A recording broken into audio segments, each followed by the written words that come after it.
दोस्तों, कल्पना करिए, एक छोटे से कमरे में मिट्टी के तेल की लालटेन की रोशनी में एक लड़का रात के 12 बजे भी पढ़ाई कर रहा है। बाहर उसके पिता रिक्शा चला रहे हैं और कुछ सालों बाद यही लड़का सिलिकॉन वैली के सबसे बड़े निवेशकों के सामने अपना प्रेजेंटेशन दे रहा है। ये कहानी सिर्फ सपनों की नहीं, बल्कि उन सपनों को हकीकत बनाने की हिम्मत की है। नमस्कार दोस्तों, अगर आप रोजाना प्रेरणादायक कहानियां सुनना चाहते हैं तो हमारे चैनल को सब्सक्राइब करना न भूलें। हमारे पास हर दिन अलग अलग थीम की कहानियां हैं, सोमवार से रविवार तक, हर दिन नई कहानी। तो चलिए शुरू करते हैं आज की कहानी। ये कहानी है अर्जुन की। अर्जुन का जन्म भारत के एक छोटे से शहर में हुआ था। उसके पिता रामू दिन रात रिक्शा चलाते थे, सुबह 5 बजे से लेकर रात 10 बजे तक, सिर्फ इसलिए कि घर में चूल्हा जल सके, बेटे की फीस भर सके। उनका घर एक छोटा सा कमरा, जिसमें बिजली कभी आती कभी नहीं। पानी के लिए 100 मीटर दूर हैंडपंप तक जाना पड़ता था। अर्जुन जब स्कूल से घर आता तो देखता कि उसके दोस्तों के पास खिलौने हैं, वीडियो गेम्स हैं, लेकिन उसके पास सिर्फ पुरानी किताबें थी जो पिताजी रद्दी बाजार से खरीद लाते थे। रात में जब पूरा शहर सो जाता, अर्जुन लालटेन की रोशनी में पढ़ाई करता रहता। वह जानता था कि उसके पास सिर्फ एक ही रास्ता है, पढ़ाई। माँ कहती, बेटा, हमारे पास पैसा नहीं है, लेकिन तेरे पास दिमाग है, इसे इस्तेमाल कर। अर्जुन की मेहनत रंग लाने लगी। स्कूल में वो हमेशा फर्स्ट आता था। उसकी टीचर श्रीमती शर्मा ने एक दिन उसे रोक कर कहा, अर्जुन, तुम्हारे अंदर कुछ खास बात है। गरीबी कोई मंजिल नहीं है, सिर्फ एक पड़ाव है। पढ़ते रहो, तुम बहुत दूर जाओगे। ये बात अर्जुन के दिल में बैठ गई। वो और भी मेहनत करने लगा। स्कूल में दिन भर पढ़ाई, घर आकर खाना खाते ही किताबों में डूब जाना। पड़ोसी अंकल कहते, रामू भाई, तुम्हारा लड़का बहुत पढ़ता है, कहीं बीमार न हो जाए। लेकिन पिताजी मुस्कुराते और कहते, ये हमारी उम्मीद है। जैसे जैसे वो बड़ा होता गया, चुनौतियां भी बड़ी होती गई। 10वीं में 95% मार्क्स आए थे, लेकिन अब साइंस लेना था। साइंस की किताबें बहुत महंगी थी। एक किताब का दाम पिताजी की 3 दिन की कमाई के बराबर था। एक दिन अर्जुन ने देखा कि पिताजी किसी के सामने हाथ जोड़कर खड़े हैं। पास जाकर सुना तो पता चला कि वे अपना पुराना रिक्शा बेच रहे थे। सर, ये बहुत अच्छा रिक्शा है, सिर्फ मेरे बेटे की किताबों के लिए बेच रहा हूं। खरीदार ने आधे दाम दिए। उस रात अर्जुन नहीं सो सका। पिताजी ने सेकेंड हैंड रिक्शा लिया था, जो बार बार खराब होता था, लेकिन उनकी आंखों में अर्जुन के लिए सपने थे। 11वीं में अर्जुन का फिजिक्स टीचर मिस्टर वर्मा ने कहा, अर्जुन, तुम आईआईटी की तैयारी करो, तुम्हारे अंदर वह काबिलियत है। आईआईटी का नाम सुनकर अर्जुन के दिल में एक नई उम्मीद जगी। लेकिन आईआईटी की कोचिंग का फीस सुनकर सारे सपने धूमिल हो गए। 50,000 रुपए। पिताजी ने 2-2 शिफ्ट में रिक्शा चलाना शुरू किया, सुबह से दोपहर तक, फिर शाम से रात तक। मां ने पड़ोसियों के घर काम करना शुरू किया। अर्जुन ने भी शाम को ट्यूशन पढ़ाना शुरू किया। छोटे बच्चों को गणित सिखाता और महीने के 500 रुपए कमाता। 12वीं पास करने के बाद इंजीनियरिंग का सपना था।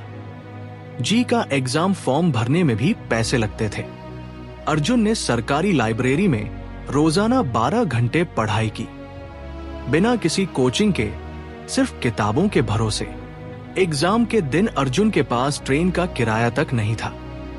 एक दोस्त ने पैसे उधार दिए। एग्जाम सेंटर में जब वह गया तो देखा कि सभी बच्चे अच्छे कपड़ों में थे, महंगे बैग्स लिए हुए। वो अपनी फटी शर्ट और प्लास्टिक के बैग के साथ अलग दिख रहा था। लेकिन जैसे ही पेपर शुरू हुआ, अर्जुन भूल गया कि वह कौन है, कहां से आया है। उसके दिमाग में सिर्फ सवाल और जवाब थे।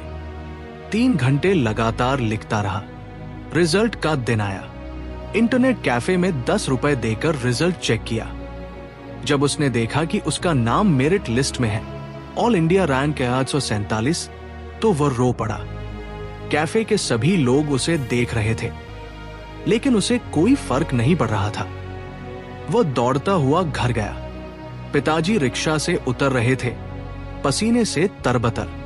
अर्जुन ने कहा, पापा, मैं इंजीनियर बनूंगा। दिल्ली के एक अच्छे कॉलेज में एडमिशन मिल गया है। पिताजी ने उसे गले लगाया। दोनों की आंखों में आंसू थे। पड़ोसी इकट्ठे हो गए, सबने तालियां बजाई। लेकिन खुशी कुछ देर की थी। अगले दिन कॉलेज से फोन आया, फीस जमा करवानी होगी, 1,20,000 रुपए पहले साल की। ये रकम उनके लिए आसमान के सितारे जैसी थी। पिताजी की पूरी जिंदगी की कमाई भी इतनी नहीं थी। उस रात पूरे परिवार ने बैठक की। पिताजी ने कहा, बेटा, मैं दिन रात रिक्शा चलाऊंगा, मजदूरी भी करूंगा, तुम्हारी पढ़ाई नहीं रुकेगी। मां ने अपने सारे गहने निकाले, ये सब बेच देते हैं। चाची ने अपनी कुछ जमा पूंजी दी। चाचा जी ने अपने मालिक से एडवांस लिया।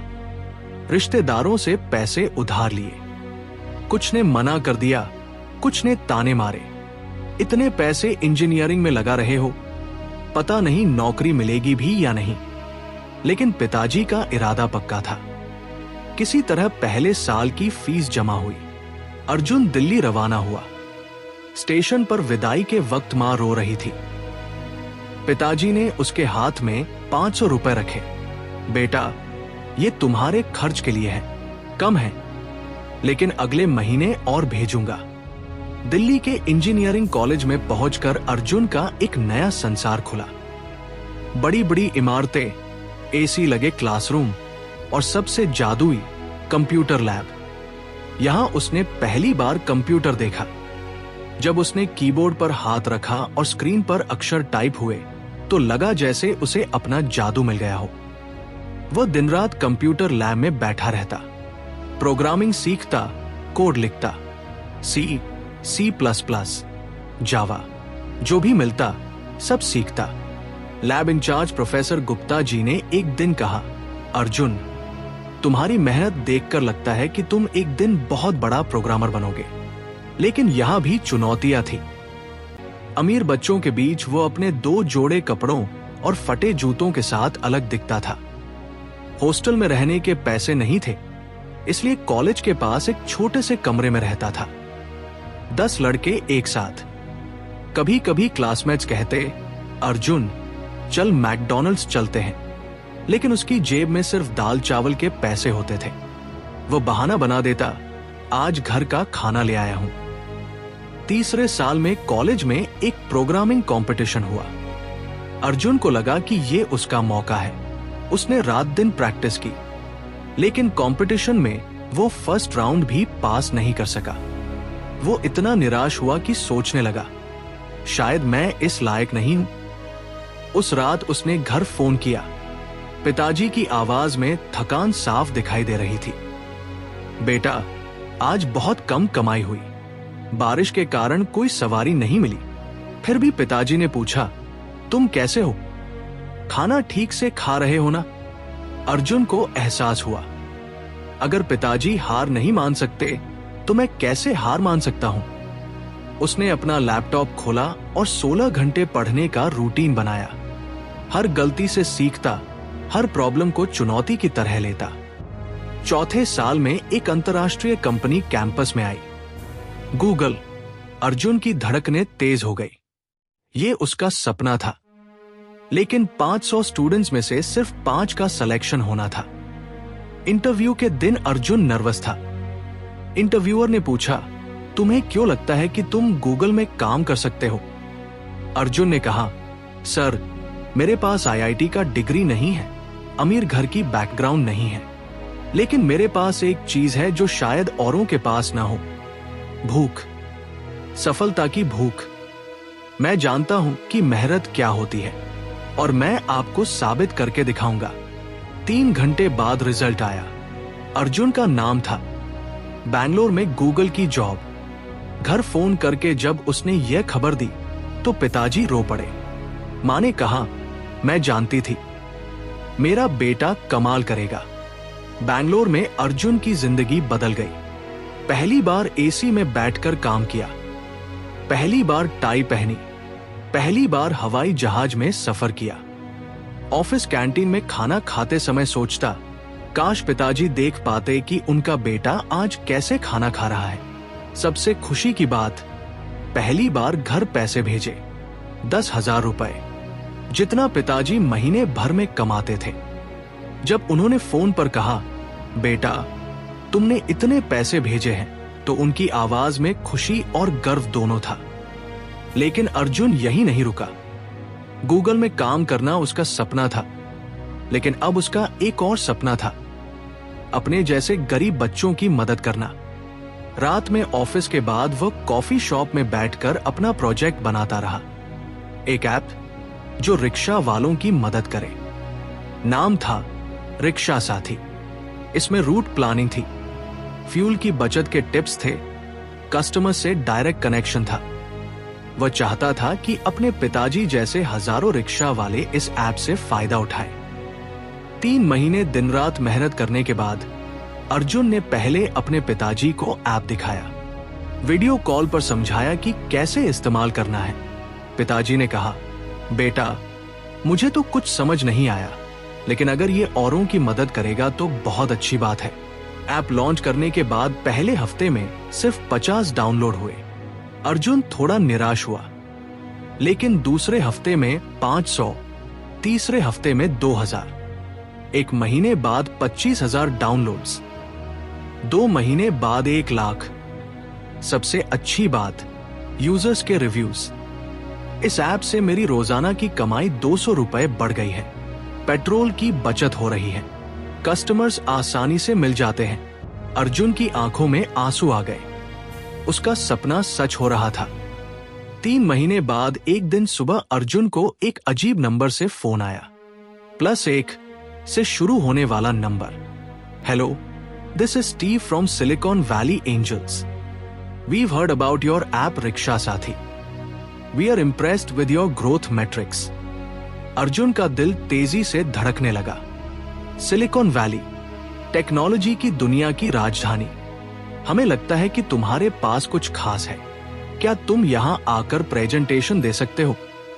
हम तुम्हारा वीजा और टिकट का इंतजाम कर देंगे। अर्जुन को यकीन नहीं आ रहा था। वो जिस सिलिकॉन वैली के बारे में सिर्फ इंटरनेट पर पढ़ता था, वहां जाने का मौका मिल रहा था। उसने तुरंत घर फोन किया, मम्मी मैं अमेरिका जा रहा हूं।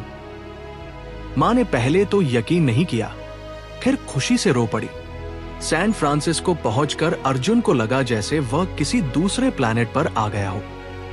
गगनचुंबी इमारतें, महंगी गाड़ियां, सूट बूट में लोग, फेसबुक, गूगल, एप्पल के ऑफिसेज, और यहां वो एक रिक्शा वाले का बेटा, जो अभी भी नहीं भूला था कि कुछ साल पहले लालटेन की रोशनी में पढ़ाई करता था। होटल में रूम में एक रात अर्जुन ने आईने में खुद को देखा। वो सूट पहने हुए था, लेकिन अंदर से वही छोटा सा लड़का था जो अपने पिताजी के साथ रिक्शा में बैठता था। प्रेजेंटेशन के दिन 200 से ज्यादा इन्वेस्टर्स, टेक गुरुज और बिजनेस लीडर्स थे ऑडिटोरियम में। अर्जुन को स्टेज पर खड़े होकर लगा जैसे पूरी दुनिया उसे देख रही है। शुरुआत में उसकी अंग्रेजी सुनकर कुछ लोग मुस्कुराए। हिंदुस्तानी एक्सेंट था साफ, लेकिन अर्जुन ने अपनी कहानी शुरू की। मेरे पिता एक रिक्शा ड्राइवर हैं। मैंने देखा है कि रोजाना वे कितनी मेहनत करते हैं। मैंने ये ऐप इसलिए नहीं बनाया कि मैं अमीर बनूं। मैंने ये इसलिए बनाया कि मेरे पिताजी जैसे लाखों लोगों की जिंदगी आसान हो सके। उसने बताया कि कैसे रिक्शा साथी ऐप से 50,000 रिक्शा ड्राइवर्स की रोजाना आमदनी 25 से 30% बढ़ गई है, कैसे फ्यूल की बचत हो रही है, कैसे छोटे छोटे व्यापारी भी इस प्लेटफॉर्म से जुड़ रहे हैं। जब उसने आखिरी स्लाइड दिखाई, अपने पिताजी की फोटो जिसमें वे रिक्शा के साथ खड़े हैं, तो पूरा ऑडिटोरियम खामोश हो गया। प्रेजेंटेशन के बाद 3 कंपनियों ने $2 मिलियन का ऑफर दिया। 1 साल बाद अर्जुन अपने शहर वापस गया, लेकिन इस बार प्राइवेट जेट में। जब वह अपने पुराने मोहल्ले में पहुंचा, तो पूरा इलाका जमा हो गया। पिताजी अपना पुराना रिक्शा चला रहे थे। अर्जुन ने उनके हाथ से हैंडल छीना और कहा, पापा, अब आप आराम करिए, मैं चलाता हूं। पिताजी की आंखों में गर्व के आंसू थे। आज अर्जुन सिलिकॉन वैली की एक सफल कंपनी के सीईओ हैं, लेकिन उन्होंने अपनी जड़ें नहीं भूली। अपने शहर में 10 स्कूल खोले, 500 बच्चों को स्कॉलरशिप दी और हर स्कूल के गेट पर एक बोर्ड लगवाया, सपने देखना बंद मत करो, मेहनत करना बंद मत करो। अर्जुन कहते हैं, मैंने सिलिकॉन वैली को जीता नहीं है, मेरे पिताजी ने जीता है। उनके मेहनती हाथों ने मुझे यहां तक पहुंचाया है। यह कहानी हमें सिखाती है कि आप कहां से आते हैं, इससे फर्क नहीं पड़ता। फर्क इससे पड़ता है कि आप कहां जाना चाहते हैं और उसके लिए कितनी मेहनत करने को तैयार हैं। अगर ये कहानी आपको अच्छी लगी तो लाइक करें, शेयर करें, हमारे चैनल को सब्सक्राइब करें। कमेंट में बताएं कि आपका सपना क्या है। हम रोजाना ऐसी ही प्रेरणादायक कहानियां लेकर आते हैं। याद रखिए, मेहनत का फल मीठा होता है, सपने सच होते हैं, बस हिम्मत नहीं हारनी चाहिए। धन्यवाद।